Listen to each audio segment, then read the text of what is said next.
প্রথম স্বামীর মৃত্যুতে যা বললেন পরীমণি। প্রিয় দর্শক, বিস্তারিত জানার আগে যারা এই চ্যানেলটি এখন পর্যন্ত সাবস্ক্রাইব করেননি, পরবর্তী ভিডিও পাওয়ার জন্য প্লিজ চ্যানেলটি সাবস্ক্রাইব করে দিবেন।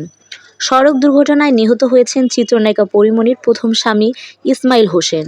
শুক্রবার 22 নভেম্বর ভোরে ঢাকা ভাঙ্গা মহাসড়কের মাদারীপুরের শিবচরের পাঁচচর এলাকায় এক সড়ক দুর্ঘটনায় মারা যান তিনি।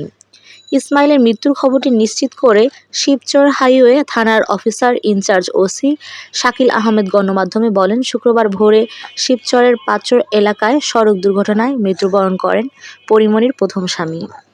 শুক্রবার ভোরে শিবচরের পাঁচচর এলাকা সড়ক দুর্ঘটনায় ইসমাইল হোসেন জমাদ্দার নামে একজনের মৃত্যু হয়েছে। তবে কিভাবে এই দুর্ঘটনা ঘটেছে তা এখনও নিশ্চিত হওয়া যায়নি। নিহত ইসমাইলের চাচা কবির হোসেন জমাদ্দার গণমাধ্যমকে বলেন, ইসমাইল তার বন্ধু মনিরকে নিয়ে বৃহস্পতিবার রাতে বাড়ি থেকে মোটরসাইকেলে ঢাকায় যাচ্ছিলেন। ভোরে ঢাকা ভাঙ্গা এক্সপ্রেস হাইওয়েতে পেছন থেকে ট্রাক তাদের ধাক্কা দেয়। এতে ইসমাইল ও তার বন্ধু মনির গুরুতর আহত হন। পরে স্থানীয়রা তাদেরকে উদ্ধার করে ঢাকা মেডিকেল কলেজ হাসপাতালে ঢামেক নিলে চিকিৎসক ইসমাইলকে মৃত ঘোষণা করেন। আর মনিরকে প্রাথমিক চিকিৎসা দিয়ে আগারগাঁওয়ে পঙ্গু হাসপাতালে ভর্তি করা হয়।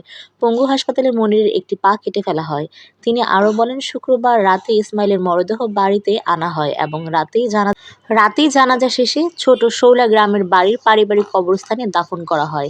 ইসমাইল হোসেনের মৃত্যুর খবরটি শনিবার 23 নভেম্বর দেশের সব গণমাধ্যমে প্রকাশ করা হয়। বিষয়টি নিয়ে বিরক্ত ও ক্ষুব্ধ পরীমণি বলেন, কারণ মৃত্যুতে হাসি তামাশার বিষয় নয়। ইসমাইলের মৃত্যু নিয়ে যেভাবে পারছেন খবর প্রকাশ করছেন, উৎসব ভাব মনে হচ্ছে।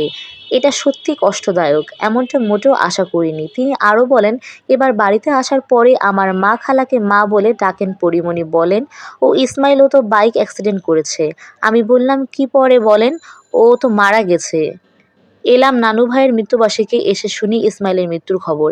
এটা মেনে নেওয়া যে কতটা কষ্টের বলে বোঝাতে পারবো না। সাধারণ মৃত্যু মানুষের মুখ দেখতে পারি না, উল্লেখ করে পরীমণি বলেন, এ জীবনে একমাত্র নানু ভাইয়ের মরা মুখটাই শুধু দেখতে পেরেছি। আর কারোটা দেখা সম্ভব হয়নি। ইসমাইলেরও দেখা সম্ভব হয়নি। কবর জিয়ারত করেছি। সেই কবরস্থানে পাশাপাশি আমাদের পরিবারের অনেকগুলো কবর। সবচেয়ে নতুন কবর ইসমাইলের। ওর বাসাসহ আমার কবর জিয়ারতে গেছি। সবকিছু ছাপিয়ে সে তো আমার আত্মীয়, তাই তার সঙ্গে আমার সম্পর্ক তো সবসময়ের। জানা গেছে 2012 সালের 28 এপ্রিল শামসুন্নাহার স্মৃতি ওরফে চিত্রনায়িকা পরীমণির সঙ্গে বিয়ে হয়েছিল ইসমাইলের।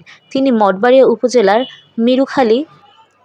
মিরুখালী ইউনিয়নের ছোট শৌলা গ্রামের ব্যাংক কর্মকর্তা জাকির হোসেন জমাদ্দারের ছেলে।